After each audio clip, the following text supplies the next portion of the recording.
Shalimar park में एक बैठक रखी गई थी, पूरे कटरे का जनरल इजलास बुलाया गया था। इसमें जो सर्वसम्मति से फैसला लिया गया कि 18 तारीख को कटरा बंद रहेगा। कटरा बंद रहेगा, घोड़ा, पिट्ठू, पालकी, hotel, restaurant, auto, taxi, union सब बंद रहेगा। ये 18 तारीख को फिर हम शाम को इसकी आगे की जो रचना होगी वो बताएंगे। और आज का जो जुलूस हमने निकाला जो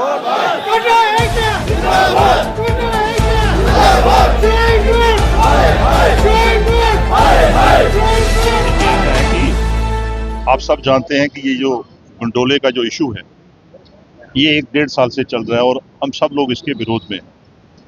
और मेरे ख्याल आपके मीडिया ने मेरी एक दफ़ा बाइट भी ली थी और जिस वक्त हम एलजी साहब ने जो कमेटी जहां भेजी थी उस कमेटी के अंदर डिविजनल कमिश्नर थे और 2-4 जो बोर्ड मेंबर्स थे। जब हम वहां मिले उनसे, हमारा भी एक डेपुटेशन था, 6-7 डेपुटेशन और मिले। हमने उस वक्त इनसे कहा था कि ये आस्था के साथ खिलवाड़ है।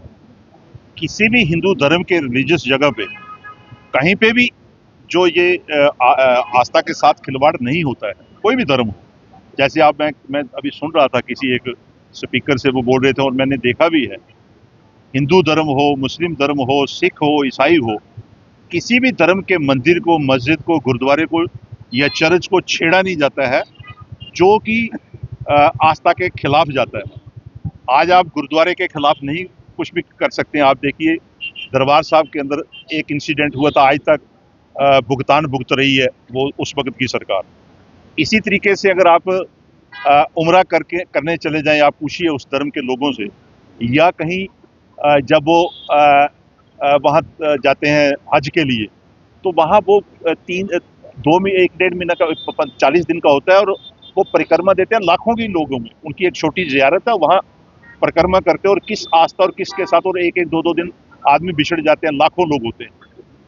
आज उसी तरीके से आज आप देखिए कि हमारे धर्म के अंदर बहुत सी जगहों पे ऐसे खिलवाड़ होते हैं।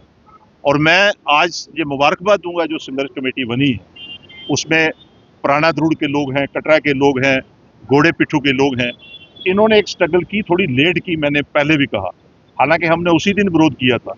हमने उससे पहले भी, जिस दिन गडकरी जी ने रोड का कहा था कि रोड बनेगी दिल्ली से कटरा एक्सप्रेस हाईवे और ताराकोट टच करेगी, हमने उस वक्त भी विरोध किया था और साथ में उन्होंने कहा था कि गंडोला लगेगा।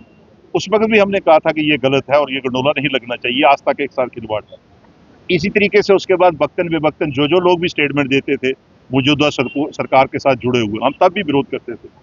आज जब इन्होंने स्ट्रगल की 15 दिन पहले, आप सब लोग जानते हैं कि उस वक्त स्ट्रगल की और उस स्ट्रगल में इनका यही प्रोसेशन था कि हम स्मूथली पीसफुली प्रोसेशन कर रहे हैं और हम चाहते हैं कि ये जो गंडोला है ये आस्था के साथ भी खिलवाड़ है और हमारे कारोबारी दृष्टि से भी खिलाफ है। आस्था के साथ तो है ही है, क्योंकि माँ भगवती की जो ये यात्री करने आता है वो ये जहाज और गंडोले या इन चक्रों में नहीं आता है और ना ही ये यात्रा अलो करती है। जैसे मैंने आपको मजहब के हिसाब से हज की बात की, उम्रा की बात की, किस तरीके से वहाँ जाते हैं, या गुरुद्वारे की बात की, इसी तरीके से जो भी यात्री यहाँ पर आता है वो इस भावना से आता है कि माँ के दर्शन करने में।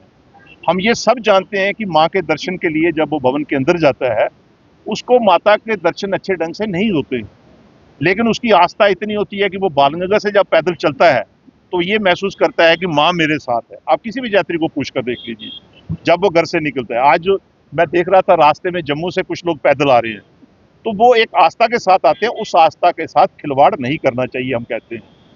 इसी तरीके से जो माँ की यात्रा है ये माँ ने खुद बनाई है, ये हम लोगों ने नहीं बनाई। ये सृष्टि में जब हम लोग पैदा भी नहीं हुए थे, सृष्टि भी नहीं बनी थी, ये तब की यात्रा, उस वक्त त्रेता युग और द्वापर युग, जिस वक्त आप देखें जब ये यात्रा बनी उस वक्त भैरव बाबा थे, उस वक्त श्रीधर थे, वो चीजें वो थे साथ। और ये यात्रा माँ ने जब गई थी, इसके साथ इनके जो श्राइन बोर्ड है, इनके पास पुस्तकें हैं, इनके पास इतिहास है। उस इतिहास में लिखा हुआ है कि माँ भगवती ने ये बाणगंगा उत्पन्न की थी। माता के चरणों के निशान है चरण पादुका में। आर्धकुंवारी में माँ 9 महीने गर्भजून में रही थी। आज ये जो श्राइन बोर्ड जो आस्था के साथ खिलवाड़ कर रहा है, हम श्राइन बोर्ड के खिलाफ भी हैं। मौजूदा सरकार की समझ में नहीं आ रही, जबकि वो सनातन धर्म की प्रचार करती है, जबकि वो हिंदू धर्म का प्रचार करती है। हम उसको उसकी आंखों में डालना चाहते हैं, उनको सुनाना चाहते हैं, उनको कहना चाहते हैं कि आप जब सनातन धर्म की बात करते हैं तो यहाँ सनातन धर्म नहीं है क्या?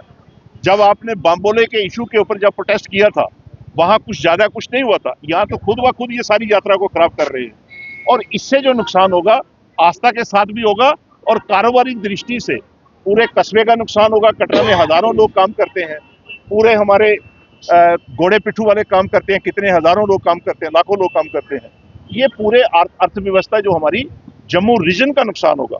और जम्मू रीजन में आज आप देखिए श्रीनगर के अंदर कितनी फैसिलिटी प्रोवाइड कर रही है, कितना पैसा दे रही है मौजूदा सरकार वहाँ टूरिस्ट को बढ़ावा देने के लिए। और यहाँ जो यात्री आते हैं पिलग्रिम, जो जम्मू रीजन में, मैं कटरा की बात नहीं करूंगा, अर्थव्यवस्था जम्मू में भी फर्क पड़ेगा। कटरा में जो भी सामान आता है वो जम्मू से आता है। मैं आपके द्वारा जम्मू चैम्बर को भी कहूंगा कि आप भी थोड़ा सा इसमें देखिए और इसमें योगदान करिए। मैं बार एसोसिएशन को भी कहूंगा कि आपका भी फर्ज बनता है। ये लड़ाई खाली कटरा की नहीं है, ये लड़ाई खाली एक पार्टी की नहीं है, ये लड़ाई खाली एक आदमी की नहीं है, ये लड़ाई जनरली है। हालांकि मुझे अफसोस है, जिस वक्त यहाँ प्रोटेस्ट हुआ था 15 दिसंबर तक, ये इन्होंने रोक लगाई डिप्टी कमिश्नर ने, इसी जगह पे इसी चौक में यहाँ पर फैसला हुआ था।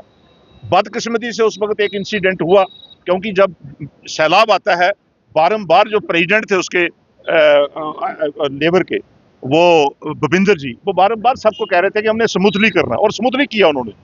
बदकिस्मती से जिस वक्त सीआरपी की गाड़ी आई तो कुछ ऐसा टेरर क्रिएट हुआ कि शायद कोई इनके ऊपर लाठी चार्ज ना हो, कुछ ना हो। उस वक्त ये इंसिडेंट हुआ। हम खुद भी उसमें, उन्होंने खुद भी माफी मांगी। हम भी समझते हैं कि वो गलत हुआ था, गलत इस्तेमाल किए थे। लेकिन जिस वक्त यहाँ पर डिस्ट्रिक्ट एडमिनिस्ट्रेशन ने यहाँ फैसला कर लिया, बैठकर लोगों के बीच में बैठ कर लिया, मुझे आज भी उनकी उसकी क्लिप याद है। उन्होंने कहा कि मैं आपका बड़ा भाई हूँ, डीसी ने कहा मैं आपका बड़ा भाई हूँ, मेरी बात सुन लीजिए। बड़े भाई की बात सुनी, उसका ये मतलब नहीं कि बड़ा भाई या डिस्ट्रिक्ट एडमिनिस्ट्रेशन बेईमानी करे के बाद में उन्होंने एफआईआर लॉन्च कर दी। आज मैं देख रहा था कि जहां पर हमारे जितने भी साथी हैं, हालांकि एडमिनिस्ट्रेशन से मिलने के लिए भी कोई बात चली तो उन्होंने कहा हम तब तक नहीं मिलेंगे जब तक ये सारी चीज क्लियर ना हो, जो आदमी रेस्ट है वो बरी ना हो, जिनके ऊपर एफआईआर लगी है वो खत्म ना हो, उसके बाद आगे। तो इसलिए मैं आपके द्वारा ये कहूंगा एडमिनिस्ट्रेशन को भी, इस लड़ाई को, ये यात्रा आती है यहाँ पर, यात्री ये जो यात्रा बढ़ाई है उसमें अगर कोई कंट्रीब्यूशन है वो हर धर्म का है। घोड़े पिट्ठू वाले आते हैं यहाँ पर, हर धर्म के लोग हैं यहाँ पर, मुस्लिम भी काम करते हैं, दूसरे भी, इनकी कंट्रीब्यूशन है। यहाँ पर कटरा वालों की कंट्रीब्यूशन है, इनकी कंट्रीब्यूशन ऐसे है। जिस वक्त यहाँ यात्रा आती है, आप इतिहास निकालिए, म्युनिसिपलिटी अपने बल पे गांव से उठाकर लाती थी। उस वक्त लेबर नहीं मिलती थी, क्योंकि उस वक्त पगडंडी थी, रास्ता खराब था, उस वक्त चला नहीं जाता था, घोड़े भी नहीं चल सकते थे। लेकिन वहां लेबर यात्री को अपने कंधे पर उठाकर लेकर जाते थे, चाहे वो किसी भी धर्म के थे। इसलिए मैं आपके द्वारा इस एडमिनिस्ट्रेशन को कहूंगा, जो श्राइन बोर्ड की है, कि हमारी आपसे कोई लड़ाई नहीं है जाती। आप काम कर रहे हैं, अच्छे काम कर रहे होंगे, लेकिन ये सबसे बुरा काम आप कर रहे हैं कि जो आस्था के साथ खिलवाड़ और लोगों के साथ जो बिजनेस है इनका खत्म कर रहे हैं, उसके लिए ये गलत है। इसके लिए मैं कहूंगा कि वो होश में आए। अभी इनकी शायद बोर्ड मीटिंग भी होगी। जो इन्होंने ऑर्डर पास किया है, जो इन्होंने डिसीजन लिया है, और उसको ये वापस लें। इस आपके द्वारा मैं मौजूदा जो सरकार है सेंटर की, मैल जी साहब अच्छे हैं, धार्मिक हैं, पढ़े लिखे हैं, मैं उनको भी एक मैसेज देना चाहता हूं कि ये जो आस्था के साथ खिलवाड़ है इसको बंद कीजिए। ये नहीं होना चाहिए, ये केबल कार नहीं लगनी चाहिए। यहाँ कुछ और फैसिलिटी आपने प्रोवाइड करनी है। इस रास्ते पे जो भी फैसिलिटी की जरूरत है, यहाँ जरूरतें हैं, वो आप पूरा कीजिए, जिससे यात्री यहाँ पर माँ के बनाए हुए रास्ते से जाए, माँ के जिस रास्ते से गई है उस रास्ते से जाए, उससे आपकी बढ़ोतरी होगी। मैं इन्हीं अल्फाज के साथ मैं संघर्ष समिति का मैं सपोर्ट करता हूँ। कटरा का रहने वाला हूँ, मैं कोई लीडर नहीं हूँ। चाहे मैं इलेक्शन लड़ी है, मैं एमएलए भी बना, मिनिस्टर भी बना, उससे हटकर मैं पहले कटरा निवासी हूँ। कटरा का हर लिहाज से मैं कटरा का शहरी हूँ, सबसे छोटे से छोटा इंसान हूँ, लेकिन पहले कटरा, बाद में बाकी चीजें। उसके लिए मैं कहूँगा संघर्ष समिति को भी मैंने कहा कि आप जब भी फैसला करते हैं होशो हवास के साथ फैसला करें। जो भी आप फैसला करेंगे उसको हम लागू करेंगे। हम आपके साथ खड़े हैं, हम आपके साथ रहेंगे, चाहे जो भी फैसला होगा। शुक्रिया, जय हिंद।